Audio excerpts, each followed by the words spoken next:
Let's react to this video, which I unfortunately somewhat agree with. There are increasing signs that Trump's decision to launch these attacks on Iran and start this needless, illegal war of choice against Iran has effectively destroyed his presidency. And one of the signs has been some of the influencers. It's what I said day one of the war, is this war will end President Trump's presidency. Not right away. It'll take time for it to play out, but there's no way out. There's no way this ends in a way that doesn't, unfortunately, take Trump down politically and cost Republicans the midterm. I really, really want the Republicans to be able to hold Congress, but I just can't see how that happens. Who were previously behind him and were part of the MAGA coalition, who have publicly broken with him over the war and over other issues as well. Two noteworthy examples of that are Sean Ryan and Megyn Kelly, who recently sat down for a conversation together and were sort of like sorting through the wreckage of Trump and the MAGA movement. Let's take a listen to a little bit of what they had to say. I don't know what to think anymore. I don't even trust my own intuition when it comes to politics, because I thought things were going to be so different, and I got fucking duped. Nobody knows anything about anything. It's one of the themes of the year. The thing is, like, the Trump thing is so disappointing because he did seem like he was going to be different. He was different the first term. Then second term, they got to him somehow on the international side of things. You know, he was independently wealthy, so there was some reason to believe he wasn't going to need their money or be swayed by. Yes, but then Democrats went after Trump with lawfare. And the media, they attacked his brand and hurt him that way too. And he is the only president that came out of office less wealthy after his first term. And I think at some level that now that he's president, I probably wants to get some of that wealth back that he lost. And he knows that the Democrats will come after again. And so, and that's a lot of pressure to engage in some form of corruption. He's such a fighter and a middle finger. He's a walking middle finger. We took Trump too much at his word on the, I'm not going to start any more wars, especially not Middle East wars, especially not one with Iran. We could be here for the next hour running those sound bites. We were too non-skeptical when the answers were right there. If you looked at who was backing his campaign, the biggest donor, and it wasn't just Miriam, there were many, he said her loyalty is more to Israel. Why didn't we pay more attention to that? Why didn't we pay more attention to that? Well, during the first term, he also received that type of money, and he did symbolic things to placate Israel, like moving the embassy to Jerusalem. He didn't start wars. And I do think, you could sort of hear whatever you wanted to hear in Trump's pitch, because you could certainly play clips of him too, sounding very hawkish on Iran. We all know the record from the first administration, backs out of the JCPOA deal, courts potential war with them by assassinating Qasem Soleimani. But, people heard what they wanted to hear. And now it's interesting to hear Megyn and Sean reckoning with that. The other thing that I've noticed is there have been a few noteworthy instances recently where Trump has either taken some sort of legislative L, Republicans pushing back in ways that are a little bit, that are very unusual and quite rare on some things that seemed important to him. Trump himself or his administration walking away from some things that, the earlier part of the administration, they definitely would not have walked away from. So let me put D4 up on the screen first. We all know how friggin' obsessed Trump is with this damn ballroom, okay? Yes. The first term, you know what he was obsessed with? Building a wall on the Mexican border. Now he's forgotten about the wall. He wants to build a ballroom for the swamp in Washington. I mean, by the time this ballroom is finished, he won't be president anymore. He's building this ballroom for the swamp. He's never going to get to use it practically. It is literally, and I'm not saying this like generally, I'm saying literally by an analysis of his speech, it is the thing that he talks about the most. So originally Trump was like, oh, don't worry about it. This will all be funded by private donors, which has its own problems. But okay, it's not going to be taxpayer funds. So he says, oh, I don't have to go to Congress. Well, then he said, actually, I need $1 billion for this thing. So Senate Republicans have now officially ditched an effort, HuffPost writes, to fund President Trump's ballroom at the White House. Money for the Secret Service and the East Wing Modernization Project was omitted from a new version of Republicans' bill to fund immigration enforcement operations operations at the Department of Homeland Security. So this is what's called a reconciliation bill. They only have to pass it with the majority of votes. The Republicans have the majority in the Senate, so they should be able to get this through. So this is completely an intra-Republican fight. And what was holding this up primarily, there are a few other things, but primarily, was this ballroom funding, where they did not want to do it. So now Thune has basically put his foot down and say, we're not appropriating $1 billion for your freaking ballroom. It's not going to happen. Yeah, I thought that one was significant. Yeah. After this Iran war, if he hadn't done the Iran war, I would have rolled my eyes at ballroom and do whatever you want. But with this Iran war and him sort of backpedaling on deportations, yeah, I'm not in the mood for it. Build a wall on the Mexican border. Build a wall on the Mexican border. Then we'll talk about the ballroom. Significant, but I actually think D5, which I've been trying to shoehorn into the show because I agree with you about how big of a deal it is. Yeah. This was the biggest one to me. The administration has completely backed off this anti-weaponization fund for $1.8 billion after the announcement. And not just backed off, but has the entire Senate caucus effectively came out and was like, this is not happening whatsoever. Restrict it, to kill it. Yeah. In principle, I don't think it's a bad idea to have people that were hurt by democratic lawfare compensated. But this looks like a giant slush fund for Trump and this is a Trump that has shown himself to be somewhat corrupt this second term. So yeah, it seems like a disaster.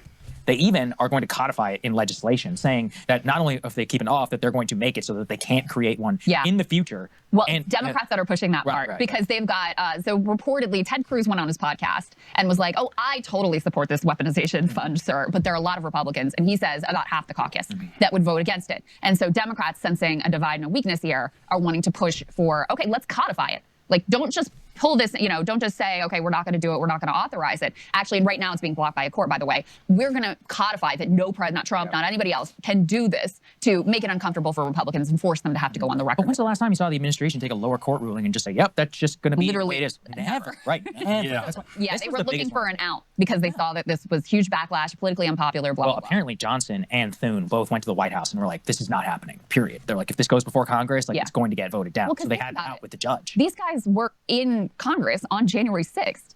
So you're talking about, not only did I pardon all the insurrectionists, not just, the ones who, it was trespassing, but the actual ones who were fighting with cops and beating up, and were violent.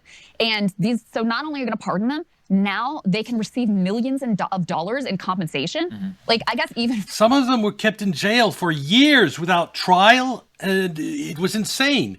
When you're kept in jails, when you come to the Capitol, you just walk into the Capitol building, walk out, then you get put in jail for years. Yeah, you should be compensated for that. That's years of your lives that's gone. So if the fund was going exclusively to people like that, yeah, I'd be for it. But 1.8 billion, I think it's also going to go a huge. Trump will use that to prop up every one of his businesses that was in any way hurt by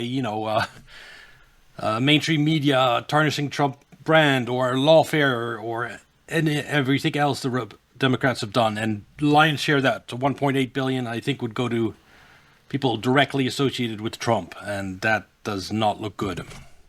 These Republicans are pretty shameless in most regards and complete sycophants. For that was even like, okay, you've got to be kidding me. How can I possibly defend this? But all of this happened after J.D. Vance was, of course, sent out to defend this monstrosity. I flagged that in our J.D. block. But poor J.D. Vance being sent out to defend this. That's why I'm not worried about Vance in 2028. He's going down with this administration. He hasn't openly, publicly criticized the Iran war. So he's tied to it. It's his war too. And that's going to sink him just as much as it's going to sink Trump. Part of the problem. Rubio too, by the way. Right, is with always having to remain so slavish. The other one is D6 up here. Let's put it up here on the screen. There was a lot of, we didn't have the time covering this. Basically, USCIS put out this new guidance for green card applicants, saying if you're in the U.S., and you're applying for a green card, you have to return to your country of origin to apply for said green card. That's if you're already here on a visa, like an H-1B visa or some sort of working visa. Huge outcry. A lot of people were very upset about it. Trump backing down on immigration. This is what I mean, why I hate this Iran war. It's a distraction. This is where he should be using his political capital to push this through. and fight on this policy change. And he should not have backed down on deportations in Minnesota, etc. This Iran war is just a disaster. He's sacrificing the priorities that the American people actually care about, his voters, in order to just destroy the world economy with his war in Iran. But it appears that they are now seeking to downplay, quote, the impact and the scope of this change, because initially this would apply to every single green card applicant. Well, what they say now is that this appears to dramatically limit the process known as adjustment of status. At the time, they had said someone who is in the U.S. temporarily and wants a green card must return to their country of origin. But over the weekend, DHS has now issued a statement saying it is far less sweeping, arguing the memo issued last week just restated long-standing law and policy. Policy will not prevent any alien from obtaining a green card who legitimately and properly qualify. And the department said that the guidance will result in some who do not merit the discretionary benefit ultimately applying within the Department of State overseas rather than USCIS in the United States. They didn't issue full-scale guidance, but this is a huge walkback from the administration. It's pretty unequivocal that at the time they were like, no, everybody who wants to apply has to leave to apply before they can come back in. It reminds me of an additional status that they adjustment that they had made on H-1B, if I recall. This was months and months ago. Yeah. By the way, there is a through line here if you're interested for why they backed down on this one, and it's called the big tech companies and all of the other businesses who employ many of these people who picked up the phone and were like, hey, this would disrupt my business, dramatically. So there's definitely like a cronyist story behind it. But nonetheless, when you start to put all of these things together, they are trying their absolute best to avoid bad headlines, I would say, on their most vulnerable issues. Immigration was here, weaponization fund. I can't even. So in their effort to avoid bad headlines, they are completely betraying the MAGA base on key issues. And really think of a major win that they've had in the press now, especially with Iran, for weeks and weeks. And this is what, I talked about this about W, but I remember talking with some people who are real neocons, and they still believe it, which is insane, but let's put that to the side. And I would be like, what went wrong for you guys? And they were like, what we didn't realize is that Iraq destroyed not only W's presidency, it destroyed everything else that we ever had worked on. For the people who really believed in all the low tax policy and free trade, again, I don't agree with this, but for them, they were like, you don't understand, Iraq killed that because we were all attached, to the same project. There's danger of Iran war. It's going to take out Trump, but I don't want it to take out MAGA. So the more distance is put between MAGA and Trump, the better. Killed the compassionate conservative. It killed the entire W worldview in the GOP. Now, in policy-wise, obviously that still continues, at least in some form. But it was not popular. That's what ended up in the 2016. We needed to kill all campaign. of that harder. I agree.